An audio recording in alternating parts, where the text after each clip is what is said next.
see. Long time no see. Lo- Welcome to Returnaryo. Returnaryo. Ako po si Mimi Jarvis. na nagsasabi po sa inyo na nasa remote location tayo. Somewhere very, very beautiful. We're in El Nido. Where we are in El Palawan. Nido, Palawan with the family.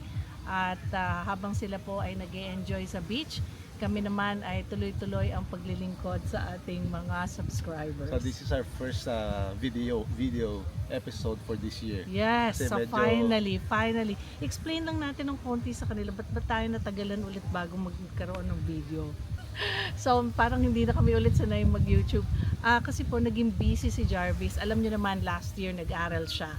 So ngayong tapos na yung pag-aaral niya as a registered financial planner, ang pinagtutuunan naman po niya ng pansin ngayon ay ang pagtatapos ng course.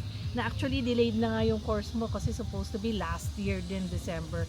Kaso po, dahil sa competing priorities at isa lang naman ang katawan ni Jarvis, medyo yung course po doon sa mga nagtatanong at naiinip na malapit na po yun. Ito yung course ng online yung stock, Investing. stock, Sigurista stock investing to achieve your retirement goal. Yeah. Anyway, So, simulan na natin. okay. So, nandito po kami sa El Nido at isa sa mga napagtunto namin dahil matagal na tayong hindi bumabalik sa Pilipinas. Kamusta na ang buhay ng mga ordinaryong Pilipino. manggagawa, ordinaryong Pilipino, yung talaga pong mga everyday workers. At isa sa nakilala natin Na-meet dito, natin ay ay yung isang tour tour guide. operator, tour guide pala, hindi tour tour guide, operator. ang pangalan niya ay si Dave. Okay Ang ba tawag, si Dave? ang tawag niya sa kanya ay Dave Sky. At si Dave naman ay pumayag na I-feature siya. i-discuss natin siya.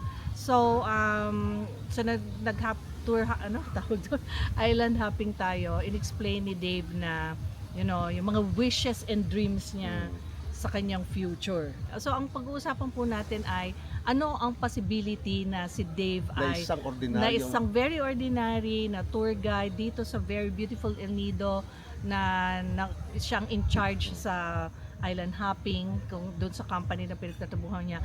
May pag-asa ba si Dave? hindi natin natanong kung ano yung natapos niya, pero nasabi niya sa atin nung nagsisimula pa lang siya as tour guide, hindi daw talaga siya marunong mag-English. Pag may Ngayon, tinatanong daw sa kanya, yes nag-escape, lang. or Yes. nag-escape na siya, nagsiswimming na siya palayo kung hindi niya alam. Okay. Pero ang purpose po nito ay hindi talaga parang purtiryahin si Dave, pero ang sinasabi lang natin, yung mga katulad ni Dave, at si Dave na rin, syempre, ano ang potential niya na makapag-invest, makapag-ipon, makapag-save para sa kanyang future.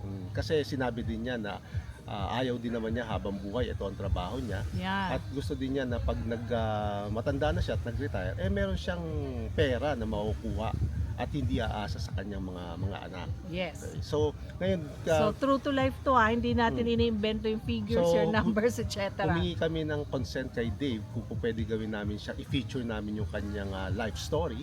At humingi ako sa kanya ng preliminary data. So, hindi ito talaga yung talagang Very, masasabi very general. Okay? So, Hindi kasi, ito masyadong pinpointed kasi So, maraming variables, kasi kumbaga. so hindi natin masasabi talaga na personalized tong ibibigay nating advice kasi hindi ko nakuha yung detalyado. Yeah. Okay. Wala naman tayong time mag-detalye. Mm. Kumbaga, ano lang tayo ng mga general things.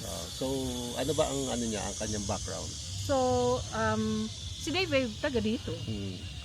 At siya ay may mga anak na pinapaaral. Pero kahit na local siya dito sa El Nido, napapunta na siya sa tour guide industry Business, or business. Kasi nga, ito ang bread and butter ng El Nido. mm. So, shinare niya yung kanyang experiences at saka shinare niya sa amin na gusto talaga niyang i-secure yung future niya. So, sa ngayon, ang kanyang rate as a tour guide is between 700 to 800 per day. So, yung tour kasi is isa lang ang pwede niyang gawing tour sa isang araw. Yeah, kasi sa experience natin, ang aga natin gumising. Maghapon na talaga. Nakalayag na kami sa dagat maghapon. Hapon na ang iuwi namin. So, imposible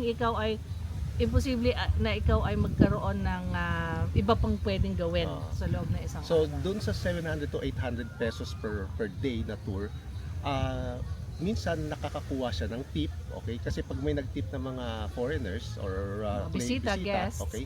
hindi naman ito napupunta talaga sa kanya, kundi doon sa Share daw sila. So, Shared sila ng crew. Lahat sila na nag-assist sa'yo. so yung kagaya, for example, yung tour namin kahapon, meron silang 4 na crew. So siya, tour guide, 2 crew, Tsaka si tsaka Kapitan. yung kapitan. So pag Depende kasi yun sa gaano kalaki yung boat mo eh. so pag, ilang tao pag may nandun. nag-tip, pupunta yung sa kaban at paghahati-hatian Hati-hati nila nila. at the end of the day. So ibig sabihin, doon sa 700 to 800 na pwede niya kitain, meron din siyang kaunti na kukuha mga tip. Okay? Okay, ang isa pang senaryo, ang sinabi ni Dave, arawan sila. Mm. Meaning, kung wala ka that day, wala kang kita. Hindi yun yung parang Fix. empleyado na whatever happens, may kita ka. Oh, pero- And it looks like yun lang ang pinaka nakukuha nila. I don't think they have health insurance. I don't Wala think silang have SSS. SSS. Mm. So wala yung mga ganon. So ngayon, ang isa pang pwede niyang pinagkakakitaan dati, kaya lang hindi na, nag-invest siya sa drone. Okay? Kasi yung drone, kapag yung mga Yes, katulad guest nila, natin. pwede nilang i-hire yung drone ni Para may ni- mga magagandang kuha ng kapaligiran. ang problema ay yung drone niya ay Na-stuck sa na-stuck sa bundok. isang bundok na hindi niya na makuha. So nawala na yung income niya doon. Okay. Okay. So, that's lost income, but it's a potential income kung may added on ka pa Mm. nag-drone. Plus, nag-rent pa kami ng GoPro sa isa sa mga kaibigan ng So, company. pero hindi niya nakasama sa buhay Yeah, niya. hindi nakasama yun so, sa kanyang ano. So basically, ang kanyang average income per month is nasa between 20 to 26,000 per month. Okay, so yun yung kanyang salary. So hindi na siya nagbabayad ng tax kasi below naman yun sa tax sa bracket. So ang kanyang budget o ang kanyang family budget per month din is nasa between around 14,000.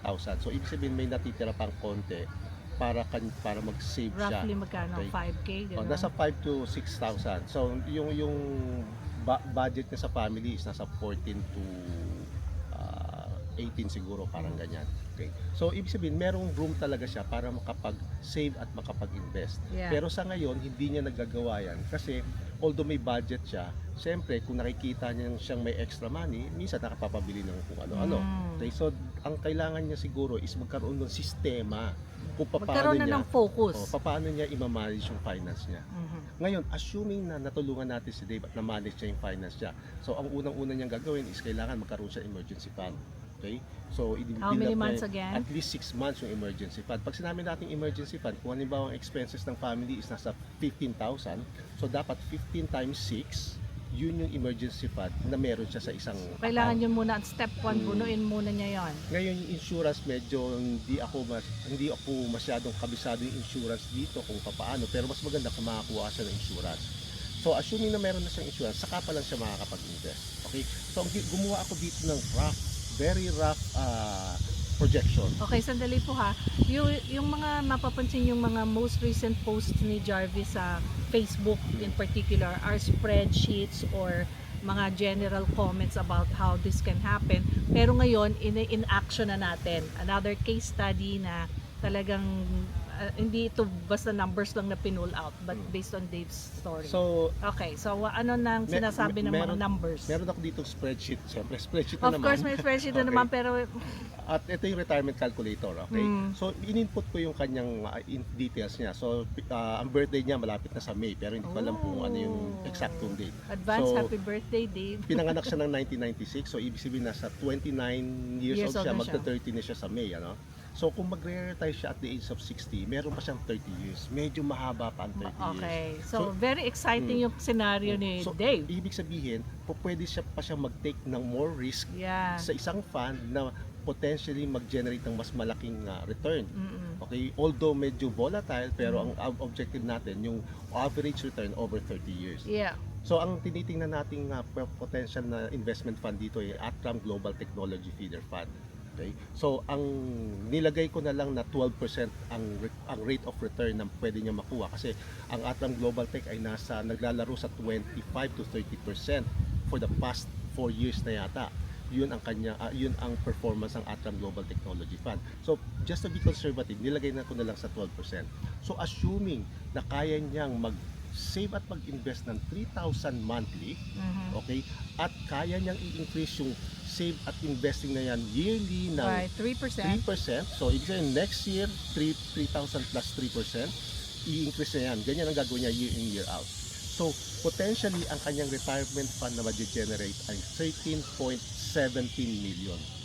Okay? Dave, kung nakikinig ka, Milyonaryo ka. kung nakikinig ka, nare-realize mo ba na pwedeng Oo. yun ang potential mo? Oo. 13 points? 1.7. Okay. Ngayon, ang problema ngayon is minsan kasi kaya hindi nare-reach yung goal na yan ay dahil minsan nakikita natin nag-grow yung pera. Napikukuha natin. Para or natetempt sila na kunin na agad. At minsan, pag may emergency, ay dun din kinukuha. Kaya importante na meron tayong emergency fund para hindi natin huhugutin yung pera natin sa retirement fund. Kaya ano ang ibig sabihin ng 13.17 million? Yun ba ay enough para siya ay makapag-retire na komportable? Teka, yun ba yung sinasabi mong at the moment, it boils down to 44K Mamaya, available? oo. Okay. So, ang ibig sabihin yung 13.17 million is kung i-apply natin ang 4% withdrawal rate, okay, ang ibig sabihin ng 4%, ang wiwithdrawin lang natin on the first year of retirement is 4%. And then the succeeding year, mag-a-add lang tayo ng inflation rate ng area na yon.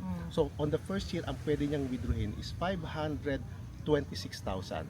Okay, tama ba ang aking computation? Okay. At 528? 526? kasi ito siguro decimal na lang Okay, pinag-uusapan niya. so parang more or less yun ang range. Okay, so ibig sabihin, yan ang first tier na pwede niyang kunin sa kanyang retirement fund. Para yung retirement fund niya mag-last for another 30 years. Okay, so ibig sabihin, at the age of 90, may pera pa siya.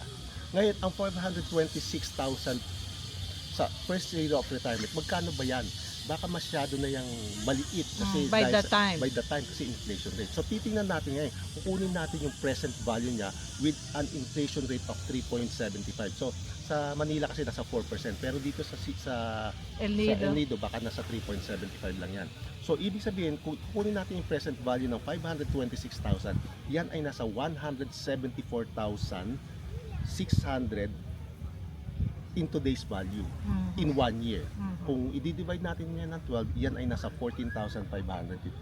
Okay. So kung 14,551 monthly ang kanyang pwedeng makuhang pera doon sa kanyang retirement fund, o pwede na yun kasi ang expenses lang niya ngayon is nasa 14. Kasama pa yun yung expenses sa mga anak niya. Pero kung siya ay matanda na, hindi niya nasusuportahan Hindi na niya yung mga anak kasi poproblema malalaki yung na yung anak. mga yan. So Ito ay para sa kanya lang. So talaga. ibig sabihin, kaya niya potentially na makapag-generate ng enough funds for his retirement. Maski na ang kanyang sweldo ay nasa 700 to 800 pesos lang per month. Okay. Yun ang ating Yun ang ating episode ngayon. Medyo nakaka-distract pong gumawa ng episode dito dahil napakaganda ng aming paligid at saka supposed to be we are on a holiday, but Dave's story is very interesting to capture and to share with you. That's why we're doing it at the moment. So Dave, baka naman. So ang sabi ko nga kay Dave, ang key lang dito is yung discipline, yung regularity ng pag-i-invest at dapat alam niya kung saan niya i-invest. And it should be long term. Huwag niya titingnan yung short term na nang mayroong volatility na tumataas, bumababa at bumabagsak ang market. Basta ang tingin dapat ito long term. So ibig sabihin, yung lagi mong sinasabi na maaga pa pag-isipan na yung retirement, again, this applies to this situation. Again, yung mga kagaya na Dave na nasa less than 30 years old pa lang, sila ang may pinakamalaking chance ang maging milyonaryo. So, Millionaire Dave, baka naman. Okay? Okay, so yun lang po. This is just a very quick first video for 2026. So, hopefully maging regular ang uploads na natin dahil tapos ka na mag-aral at prepare mo na yung course mo. And doon po sa mga bagong subscribers nga pala namin on both YouTube and Facebook, thank you very much. Kung hindi na namin kayo may isa-isa dahil biglang nag-spike biglang dumami. Alam mo, mas malaki pa nga potential ni Dave kasi kung maibabalik niya yung kanyang additional na pwedeng pagkitaan doon sa drone. Sa drone, Kasi- mag-invest pa siya sa GoPro or other equipment na kakailanganin sa tour. Kasi ang na-mention niya, ang rent ng drone niya is nasa 3 to 5,000 yata per day. Per gamit. Per gamit. So doon pa lang, pag may nakuha na siya, pasok ka agad sa retirement fund. Kumbaga yung drone niya, pang ano na niya yon, pang investing Oo. extra. Hindi na niya kukunin yung daily niya doon. Okay, so yun lang po. Hanggang dito na lamang. Hindi po namin alam masasabi kung ano ang next destination natin to be continued at kung ano yung topic natin. So ito po si Mimi Jarvis? na nagsasabing sama-sama tayong maging Veterinario. veterinaryo. Hanggang sa muli. Bye-bye. Bye!